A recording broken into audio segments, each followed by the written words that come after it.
The young Christians now move from surface-level battles, words, temptations, and crowds, to the deeper, invisible war, the one that surrounds the soul, the streets, and the spirit of Douglas Park itself. Lights in Douglas Park, Episode 9, Whispers in the Wind. Theme. The veil begins to lift. This isn't just influence, it's invasion. Devin and the crew begin to discern the presence of spiritual darkness stirred up by the counterfeit revival.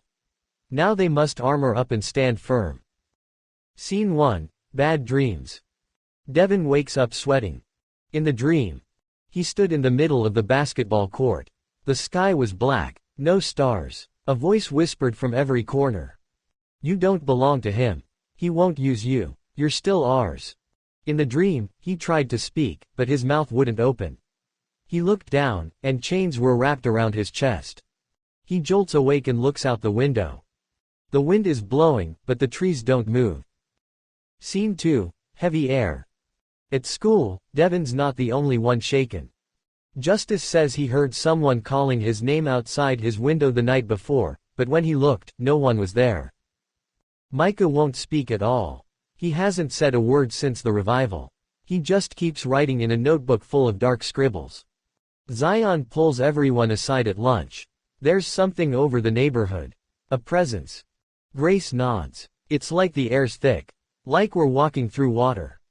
Wisdom opens his Bible. We need to armor up. Scene 3, The Circle of Light. That evening, the crew meets at the church basement. Candles, Bibles, notebooks, silence. Zion leads with Ephesians 6. Put on the full armor of God. For our struggle is not against flesh and blood. They pray. Not soft prayers, warfare prayers. Devin reads Psalm chapter 91 out loud.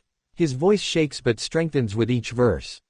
Justice draws a symbol on the chalkboard, a cross inside a circle. This is our stand, not just against what's out there, but against what tries to get in here. He points to her chest. Suddenly, the candles flicker. A wind howls through the window, though it's shut. Micah finally speaks. They don't like that we prayed. Everyone goes still. Scene 4, Showdown at the courts. The next day, Devin feels led to go to the basketball court alone. He brings his Bible. No phone, just faith. As he stands at center court, the wind kicks up again. Trash whirls around him. Distant voices echo, not from the park, but from memory. You'll never change. This ain't your turf no more.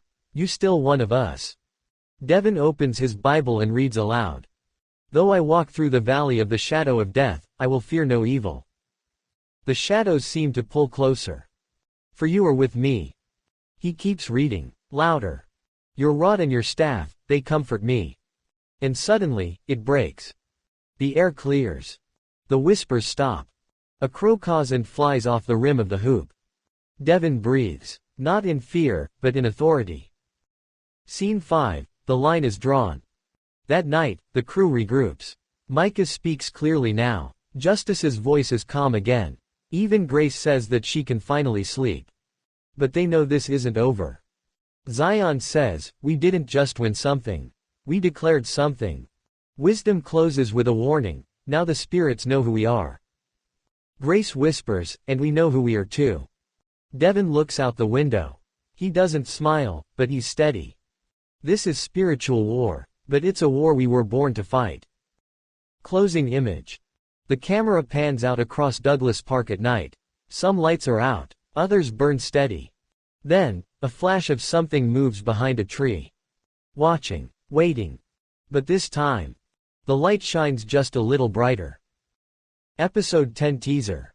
Episode 10. The false prophetess. A strange woman appears near the school, claiming to be a prophetess with visions for the youth. But something feels off. Devin and the crew must test the spirit behind her message, and one of them will be directly targeted by deception.